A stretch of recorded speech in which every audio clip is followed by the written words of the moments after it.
Abran sus Biblias, por favor, en el Evangelio de Mateo, capítulo 14. Y hay una historia aquí que quiero seguir. En realidad, vamos a repasar todo el capítulo. No leeremos todos los versículos, pero tomaremos en cuenta toda la historia. Hay 3 historias consecutivas que están todas interrelacionadas y creo que es importante que las veamos. Este es el contexto. De hecho, permíteme leerles un pasaje de Gálatas y luego hablaré con ustedes por un minuto antes de comenzar. Gálatas 5 tiene el pasaje sobre los frutos del Espíritu. Dice, en cambio, el fruto del Espíritu es amor, alegría, paz, paciencia, amabilidad, bondad, fidelidad, humildad y dominio propio. Contra tales cosas no hay ley. Déjame leerlo de nuevo. El fruto del Espíritu es amor, alegría, paz, paciencia, amabilidad, bondad, fidelidad, humildad y dominio propio. Contra todas tales cosas no hay ley. Entonces, para comenzar, quiero llamar tu atención sobre el hecho de que dice el fruto del Espíritu y no los frutos del Espíritu. No son frutos individuales, no es amor y bondad y paz y paciencia. No son cosas separadas, sino que son diferentes sabores de la misma influencia, diferentes expresiones de la misma influencia del Espíritu Santo. Es un fruto. Es como, ayer me comí un melocotón delicioso. Gracias, Jesús, por los melocotones. Y para dar el perfil del sabor de esa fruta en particular, tiene muchos aspectos diferentes en el perfil de sabor. Ese es el fruto del Espíritu. Se manifiesta de muchas maneras y únicas formas. Y cuando el Espíritu Santo tiene influencia en la vida de alguien, se manifiesta de maneras específicas y medibles. Y la vida del creyente se trata 100% de nuestra relación con el Espíritu Santo y Él logrando que el Cristo resucitado se muestre en y a través de cómo hacemos la vida, cómo pensamos, nuestras ambiciones, sueños, todo eso inmerso en la medida de la resurrección de Cristo. Y la semana pasada te hablé sobre el crecimiento y no recuerdo la última vez que prediqué 2 domingos seguidos, así que esto es una señal y una maravilla y estoy muy feliz por este momento, así que puedo sentarme aquí todo el día y yo solo sumergirme. Pero te hablé la semana pasada sobre el poder militar de la gratitud, específicamente de la acción de gracias. Dar gracias tiene una influencia muy profunda y única en nuestras vidas personales, en nuestro mundo interno y en las circunstancias que nos rodean. En realidad es un elemento desarmador que toma las herramientas del enemigo de sus manos y las coloca bajo la sumisión del Señor. Es una influencia profunda la que tiene el corazón agradecido y es una estrategia militar. Sería lo mismo de que si estuviéramos en un combate en algún lugar y estuviéramos haciendo maniobras estratégicas. Agradecimiento, el acto específico de acción de gracias es una jugada militar. Lo que quería hacer desde eso, sin embargo, es tratar de traerte un poco más del resto de la historia. El carácter es fuerza militar. Hay muchas cosas que experimentamos en la vida solo porque hicimos cosas muy tontas. Y afortunadamente Jesús nos rescata. Él nos rescata, pero Él nos rescató debido a nuestras decisiones. Fue un rescate innecesario. Era innecesario en el sentido que si no hubiera temido, cometido faltas, vivido bajo el temor del hombre, fuera de lo que fuera, no habría necesitado que Él me rescatara. Y no es que me castigan por eso, es solo que Él buscaba algo mejor para mí. Y me gusta ilustrar el profundo efecto del carácter echando un vistazo a las ciudades del Antiguo Testamento. Tienes esas ciudades masivas, enormes, y tienen muchos muros. Algunos de ellos eran tan altos y tan gruesos que en realidad podían correr carrozas en la parte de arriba de la pared. Y entonces, si puedes imaginarte viviendo en esa ciudad, tienes esta gran ciudad, todo está pasando dentro y estás protegido por estas paredes y podrías tener un ejército en el exterior lanzando balas de cañón a tu pared y ni siquiera enterarte que estás en ataque debido a la seguridad que brindan esas paredes. Y esas paredes son el carácter. Eso es lo que hace el carácter. El carácter en realidad no nos aísla de todo. Si estás bajo, ya sabes, un conflicto espiritual, eso no significa que hayas hecho algo mal, solo digo que hay una profundidad y una fuerza en el carácter. El carácter nos aísla y nos protege de muchos de los entornos individuales a los que nos volvemos vulnerables. Y muchas personas viven bajo esta conciencia constante de la guerra espiritual en la que solo están por el miedo. Solo están en ese conflicto porque no se han ocupado de un problema. Y si tienes esta pared enorme y hay una ruptura en la pared, entonces, ¿dónde va a atacar el enemigo? Él siempre va a pasar por ese lugar de debilidad, siempre va a tratar de pasar por donde no hay puerta, va a tratar de atravesar donde hay una brecha. Y el tema del carácter es lo que nos protege y nos mantiene a salvo de un gran porcentaje de los tipos de conflictos que al enemigo le gustaría provocar en las personas. ¿Por qué trabaja tan duro para llevarnos al miedo? Porque el miedo me lleva del lugar de la seguridad al lugar de la vulnerabilidad. El miedo en realidad me pone en una posición en la que es casi como si dijera, puedo manejar esto por mí mismo. Porque el miedo no es sumisión al Señor. El temor no cede a la obra del Espíritu Santo en y a través de nosotros, sino que nos quitamos cuando nosotros mismos, no de la salvación, no de eso, sino cuando me quito a mí mismo de medio de la influencia constante del Espíritu Santo en mi vida para ayudarme a salir victorioso en otra situación. Entonces, lo que quiero hacer es mirar esta historia muy diferente sobre Herodes. Herodes termina matando a Juan el Bautista. Juan el Bautista lo regañó por tener la esposa de otra persona y a Herodes no le gustó y terminó muriendo. Tenemos una hoja aquí adelante para cualquier persona que quiera participar. Tenemos un nuevo ministerio que comienza hoy llamado el Ministerio del Precursor. Entonces, muy bien. Mateo capítulo 14. Vamos a comenzar con el versículo 3. Versículo 4. Juan había estado diciéndole, no te es lícito tenerla por mujer, y aunque quería matarlo, tenía miedo a la multitud porque consideraban a Juan un profeta. Y en el cumpleaños de Herodes, la hija de Herodías bailó delante de todos, y tanto agradó esto a Herodes que prometió bajo juramento darle cualquier cosa que pidiera, instigada por su madre. Le pidió, dame una bandeja en la cabeza de Juan el Bautista. El rey se entristeció, sin embargo, a causa de sus juramentos y en atención a los invitados, ordenó que se le diera lo que pedía. Es una historia rara. La Biblia está llena de historias así. Esto no es lo más raro, pero está ahí. Herodes, el hombre más poderoso del planeta en este momento, está tomando decisiones por miedo al hombre.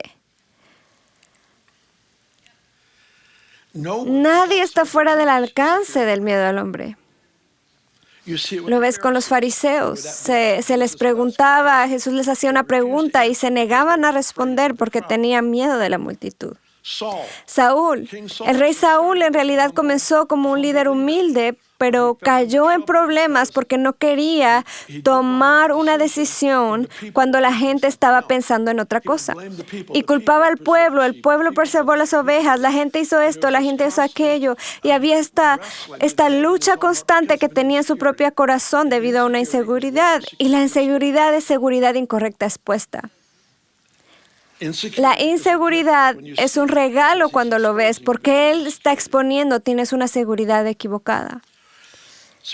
Es debido a la inseguridad que se comenzó a alejar de las opiniones de las personas que lo rodeaban. Y esta es la cosa, el diablo no viene a nosotros con un traje rojo, tridente y cuernos. Él viene a nosotros como un ángel de luz. En otras palabras, llega a nosotros en un punto de mayor debilidad para provocarnos a pensar como Él.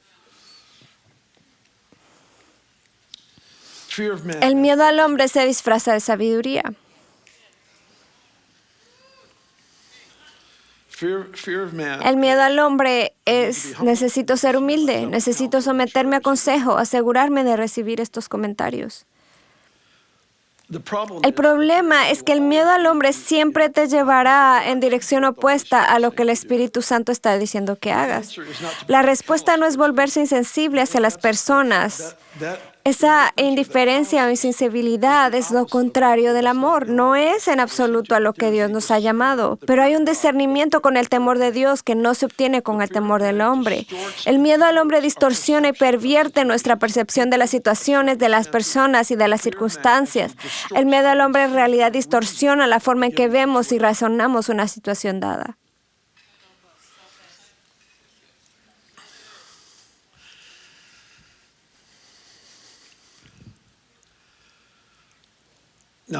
Ahora, si tú hubieras sido la hija que acaba de hacer este baile y el hombre más poderoso del planeta dijo, puedes tener lo que quieras, ¿quién en su sano juicio va a elegir la cabeza de otra persona como el gran premio? Entonces tenemos el miedo al hombre y luego está el miedo a la mujer.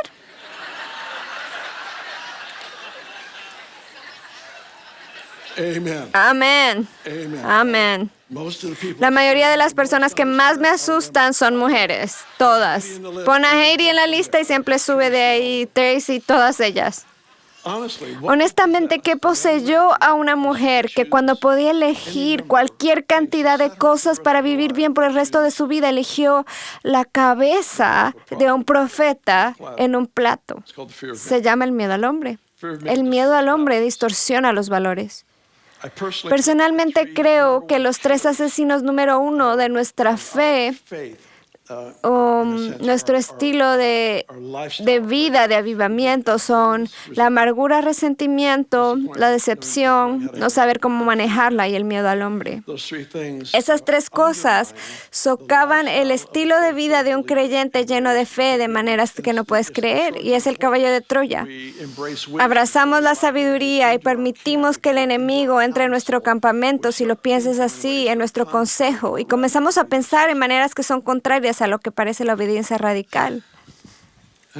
Muy bien, eso salió bien. Vamos a seguir. Entonces el versículo 13 dice, cuando Jesús lo oyó, ¿qué escuchó? Escuchó que Juan había sido decapitado en prisión. En el 10 dice, y ordenó decapitar a Juan en la cárcel, y llevaron la cabeza en una bandeja y se la dieron a la muchacha. Sus discípulos se llevaron el cuerpo. Y el 13 dice, cuando Jesús recibió la noticia, se retiró él solo a una barca, a un lugar solitario. Detente ahí por un momento. Sabemos que en las Escrituras dice que Jesús fue tentado en todos los sentidos como nosotros, pero sin pecar. Entonces, cada desafío emocional, cada tipo de circunstancia que nos sacudiría, eran circunstancias que enfrentaba sin pecar. No pecó en intención, en ambición, en sueño. Él no pecó en actitud. Él no pecó en su comportamiento. En ninguna expresión había siquiera un indicio de falta. Pero aún así experimentó los desafíos emocionales. Lloró junto a la tumba de Lázaro. Hay un elemento humano allí que es importante que reconozcamos. Aquí tenemos uno. Él sabe que hay un hombre al que acaba de dar reconocimiento 3 capítulos antes, Mateo 11. Habló de Juan como el hombre más grande entre todos los profetas. El más grande de todos los profetas del Antiguo Testamento fue Juan.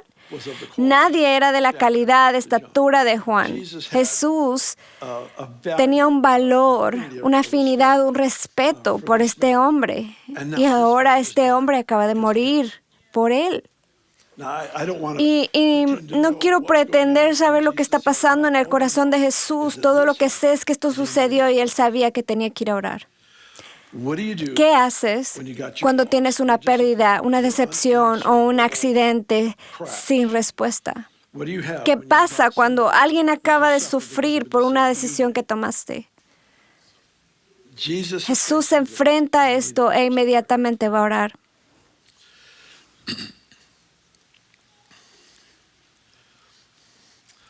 Algunas personas recurren al alcohol o a las drogas. Otras personas reunirán a un grupo de amigos y harán que los animen, lo cual es positivo. Pero solo hay un lugar para arreglarlo realmente. Es un espacio en la montaña que está reservado para ti. Y es algo que subes cuando estás emocionalmente fatigado. ha sido golpeado muy fuerte por un conjunto de situaciones y circunstancias. Y ves esa imagen de escalar una montaña para encontrarte con Dios. No es que lleguemos ahí por nuestras obras, es solo que me recuerda, me costó cada vez. Tengo que dejar de pensar en mí mismo para escalar la montaña. Tengo que dejar de pensar y superar las circunstancias para encontrarme a solas con Dios. Para mí, esos momentos no son oraciones rápidas, no son oraciones simbólicas. No es un ejercicio simbólico para que me sienta mejor conmigo mismo, sino que tengo que encontrarme con el único que puede sanar el lugar frágil o roto de mi corazón. Y lleva algo de tiempo. Y si hago eso hoy, digamos, tengo una crisis hoy y me reúno a solas con el Señor esta tarde, escalo esta montaña, por así decirlo, hago todo lo que sé hacer, pero todavía hay dolor allí, vuelvo mañana. El punto es que solo hay una solución. Y nuestro mayor desafío a veces es que en esta cultura tenemos tantas opciones y Jesús está en la lista. Pero en situaciones como esta, Él debería ser el único en la lista. Reunirse con el Padre en estos momentos es el único lugar para restablecer las cosas. Es como si un hueso dislocado se volviera a colocar en su lugar, se vuelve a poner en su lugar, y eso es lo que nos posiciona para pasar a la siguiente fase, que veremos en un minuto. Pérdidas, decepciones, ese tipo de situaciones que todos enfrentamos. Esos son los momentos en los que menos te apetece vaciar tu corazón ante el Señor. Y son los momentos que tienen el mayor efecto. Continúa diciendo que cuando Jesús hizo esto, las multitudes lo vieron y realmente lo siguieron. Y fue movido a compasión, dice el versículo 14, y sanó a los enfermos. Y hay una parte interesante de esta historia. Jesús acaba de recibir la noticia de que Juan está muerto. Recuerda, Él solo hace lo que ve hacer al Padre. Él dispuso su corazón para ir a encontrarse con el Padre. Así que Él va a hacer esto. Y en el camino tiene una distracción enviada por Dios.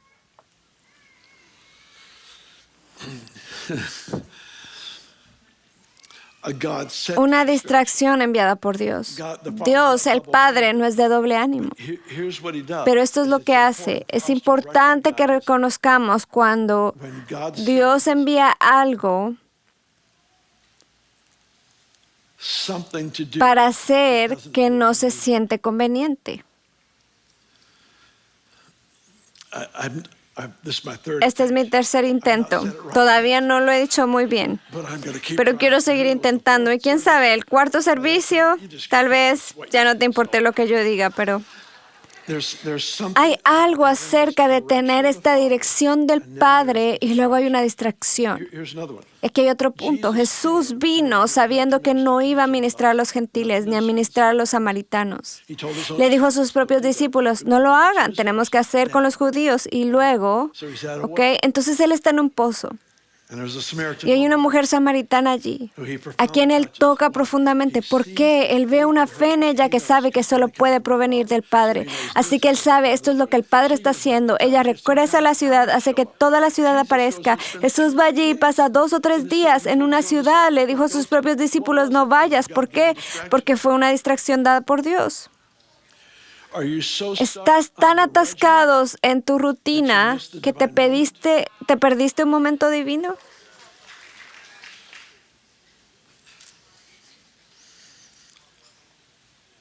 Algunos de nosotros estamos intensamente comprometidos con el protocolo sin darnos cuenta que el Señor te examinará para ver. ¿Puedes reconocer los momentos divinos que vienen inesperadamente y siempre inconvenientemente y casi siempre parecen una contradicción? Se trata de su presencia. No puedes memorizar suficientes principios, reglas y fórmulas para hacerlo bien. No funciona de esa manera. Siempre se trata de su presencia. Así que Jesús va hacia el Padre, se movió con compasión. ¿De dónde viene? Del Padre. Así que Él sabe que este es un momento divino. Él sana a los enfermos, multiplica la comida, es un buen día, alimenta a 5,000 hombres, además de mujeres y niños, y luego él regresa.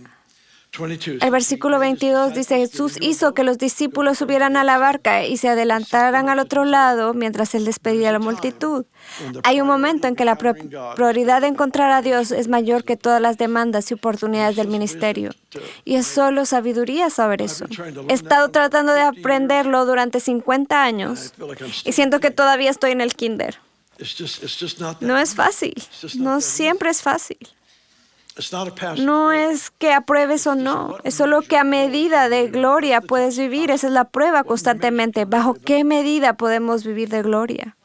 Versículo 23, después de despedir a la gente, subió a la montaña a orar a solas. Aquí está. Jesús está en la montaña y ve a los discípulos en una tormenta. En primer lugar, Él está en una montaña, no puede verlos en lo natural. En segundo lugar, es de noche y en tercer lugar, hay una tormenta. Entonces solo los ve a través del Espíritu, pero los ve y camina a ellos sobre el agua. Uno de ellos lo ve y grita, es un fantasma. Y Jesús le responde, dice, cálmese, soy yo, no tengan miedo. ¿Alguien se da cuenta cada vez que Jesús dice eso es porque tienes una muy buena razón en tu mente para tener miedo? Y dice Pedro, si eres tú, mándame que vaya a ti sobre el agua. Y piensa en esto por un minuto. Hay algo allá afuera. No sabemos qué ni quién es. En segundo lugar, acabamos de aprender que puede hablar. Sea lo que sea, puede hablar. Ese no es el punto en el que digo, si quieres que vaya, dímelo e iré. Porque ya sabemos que puede hablar. Y Jesús dice una palabra, ven. Lo que Pedro revela y los discípulos realmente revelan en Juan 6 es que cada vez que Jesús hablaba, ellos cobraban vida por dentro. Había algo distinto, no era el tono de voz, no era la familiaridad de la voz, fue el hecho que cuando hablaba, las palabras se convertían en espíritu. Y esa palabra del espíritu dio poder a lo que él ordenó. Todo para nosotros se reduce a aprender a reconocer la presencia, a reconocer la voz. Porque a veces viene caminando sobre el agua y da bastante miedo. Pero es un momento divino, no es un engaño. A veces Él viene completamente diferente a lo que hemos visto. El monte de la transfiguración dice, apareció como otro, no era reconocible. Pero la voz es la misma. Y Él dice, ven. Y Pedro camina. Este es el sermón más fácil del mundo para predicar porque todo está ilustrado con una imagen. Pedro, mientras mira a Jesús, camina sobre el agua. Cuando mira las olas, comienza a hundirse, grita. Y Jesús lo salva. Fue un rescate innecesario. El miedo de Pedro creó la necesidad del rescate.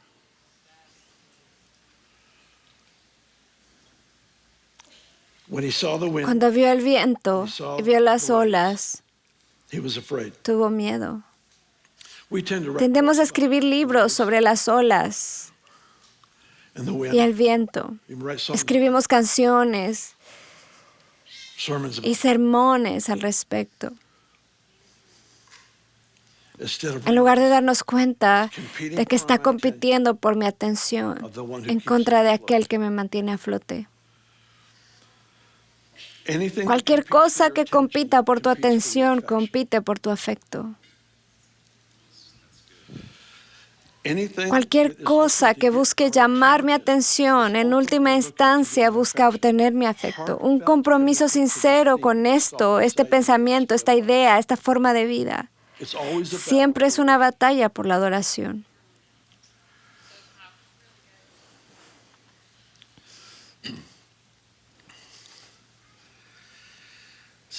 Así que Jesús rescata a Pedro. ¿Alguien más se alegra que Él todavía rescate? Es bueno reconocer que a veces me rescataron porque tuve miedo. Creé un desastre y necesitaba que Él apareciera de nuevo. Lo bueno es que no es necesario. El miedo no es un requisito. De hecho, el temor de Dios es realmente el único antídoto para el temor del hombre. El miedo a Dios y el miedo al hombre no pueden coexistir. No lo trates como un amigo con el que puedes simplemente hablar el miedo al hombre, que solo puedes hablar suavemente con él. Es un enemigo porque lucha por mi alma. Es una guerra por mi afecto, pelea por mi atención. Dice aquí en el versículo 34 que después de cruzar el lago desembarcaron en Genesaret. Y los habitantes de aquel lugar reconocieron a Jesús y divulgaron la noticia por todos los alrededores. Les llevaban a todos los enfermos y les suplicaban que les permitiera tocar siquiera el borde de su manto, y quienes lo tocaban quedaban sanos. Y esta es la cosa. Pérdidas, decepciones, no sé cómo llamarlo, pero eso es lo que llevó a Jesús a la montaña a orar. Así que Él tiene un momento decisivo. Él va al único lugar que puede sanar cualquier problema de pensamiento, de corazón, cualquier cosa por la que está pasando. Él va a ese lugar a encontrarse con el Padre, y cuando desciende, camina sobre el agua, y cualquiera que toque su manto se sana.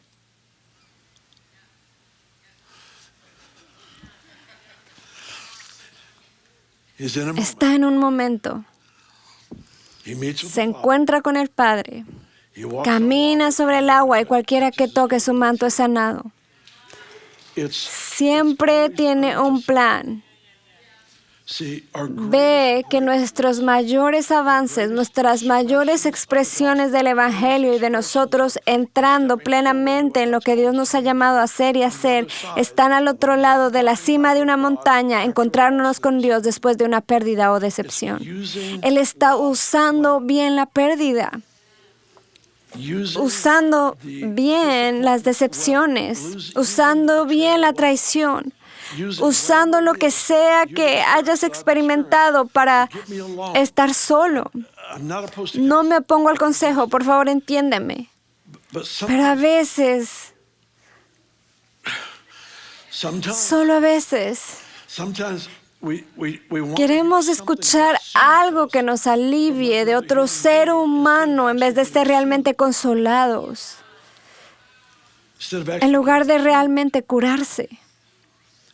Y ese tiempo con el Padre, en ese lugar de rendimiento, en el lugar de encuentro, el lugar para mí no es un momento ocupado en el que hablo mucho, sino que adoro, hablo con Él y llevo mi alma. Hago cosas que creo que te lo he dicho. Dios, realmente me siento como que me mentiste y sé que es imposible, eres incapaz de mentir, pero es por eso que necesito que me sanes, porque siento que me traicionaste. Y confieso y declaro, es imposible, nunca me traicionarías, pero necesito sentir esa realidad, necesito que esa verdad sea restaurada en mi propia alma.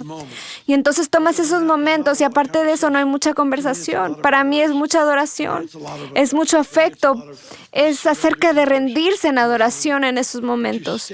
Pero te quedas ahí hasta que estés bien.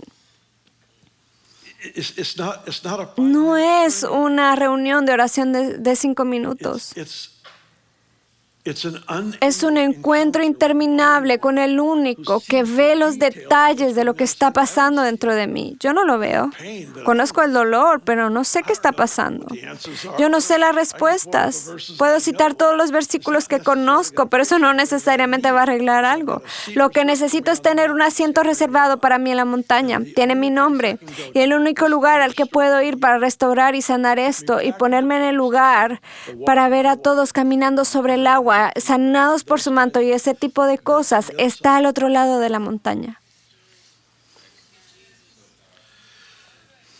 El miedo al hombre te mantiene alejado de la montaña. El miedo al hombre te envía a la multitud donde puedes ser afirmado en lugar de sanado. Ahora, permíteme decir esto como una nota al margen. Estoy muy emocionado por el aliento, la afirmación, lo profético, los amigos, todo lo que experimentamos aquí. No quiero que eso reduzca más, solo quiero que sea demarcado, porque sé en el fondo de mi corazón que a menudo para mí voy a recibir todo el aliento que pueda obtener. Pero sé que el toque culminante de mi restauración es el tiempo a solas con el Padre. Es lo único que me arregla.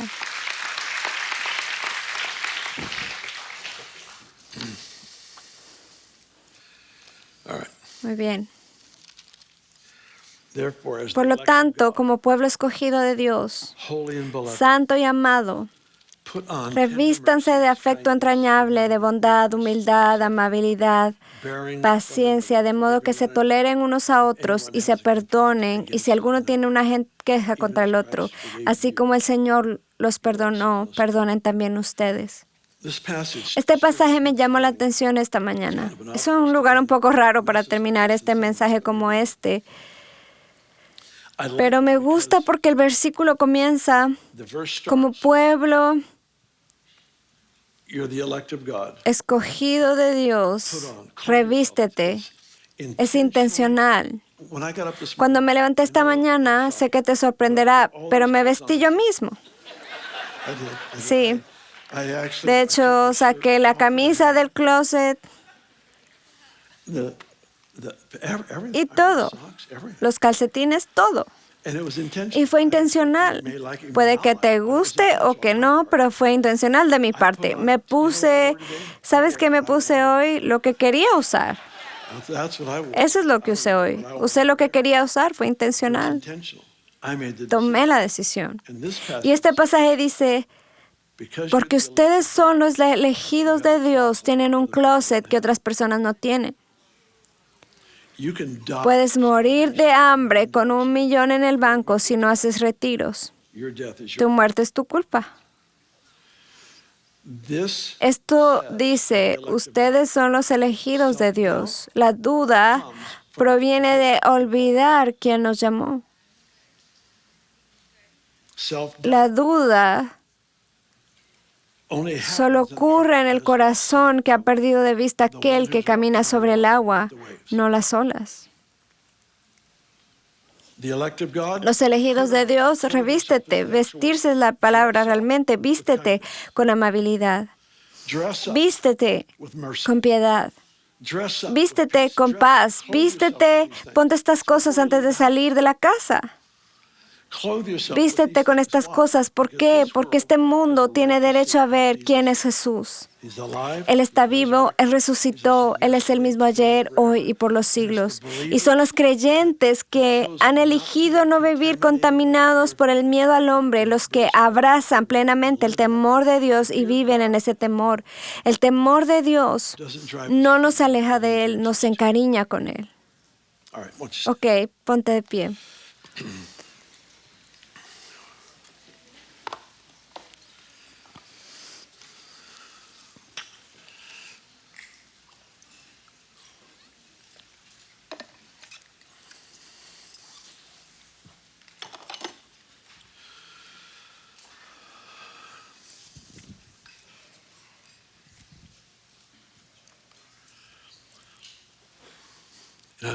Estoy pensando en el derramamiento del Espíritu que comenzó aquí hace unos 27 años. Las personas tenían estos encuentros raros con Dios. Veíamos a la gente temblar. Recuerdo a mi esposa. Estábamos de vuelta en Toronto. Y estábamos en la nave principal. La reunión había terminado y casi no quedaba nadie. Y Ben y yo estábamos caminando y había un hombre, uno de los empleados, que miró fijamente a mi esposa. Ella casi me arrancó el brazo. Quiero decir, tuvo este encuentro eléctrico con el Señor Jesús que la cambió. Ella era espectacular antes, pero fue más espectacular después. Lo digo en serio. Caminé a la reunión esa noche con un cordero y regresé a la habitación del hotel con un león. Algo pasó. Ella lo describe como si el miedo al hombre se le hubiera quitado de encima. Las opiniones de los demás se cayeron de ella. Y te digo, a partir de ese momento, la gente piensa que realmente no me importa lo que piensen los demás. Eso es cierto. Pero mi esposo era peor. Era mucho peor. Junto a ella me venía como un cobarde. Pero ¿qué sucedió? Fue un encuentro. Tuve una experiencia en la cima de la montaña, en el fondo de una habitación, cuando alguien oró por ella. Y no estoy diciendo que tenga que ser un encuentro como ese en el que tiemblas durante 2 horas, sino que digo que tienes que reunirte con Él porque Él es el único que sabe cómo desarraigar eso. Él es el único que sabe cuál es la raíz y cómo no solo desarraigarla, sino sanar el mismo lugar que ocupaba. All right.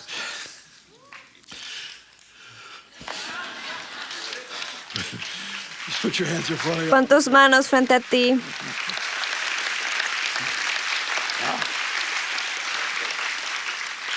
You're the only service that Quiero orar por ti. I just remembered, oh, I've seen this happen. Acabo de recordar, he visto pasar. Padre, venimos a ti en primer lugar, solo reconociendo que te amamos, que confiamos en ti. No temeremos a nadie más. No doblaremos nuestras rodillas ante ningún otro hombre que no sea el nombre de Jesús. No nos inclinaremos ante ningún otro Dios, entidad o poder. Pero te pido ahora mismo que en tu misericordia nos rescates una vez más y nos ayudes a entrar en un nuevo nivel de vida, de unción, de avivamiento, donde se silencia el miedo al hombre. Ayúdanos a no caer en ese truco otra vez, sino a permanecer firmes en el deleite y el gozo del temor de Dios. Oro por eso, en el nombre de Jesús.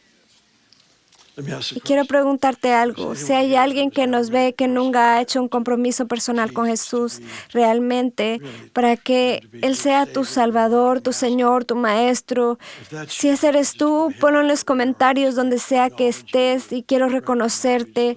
Déjanos saber de ti. Aquí, increíble, alguien más.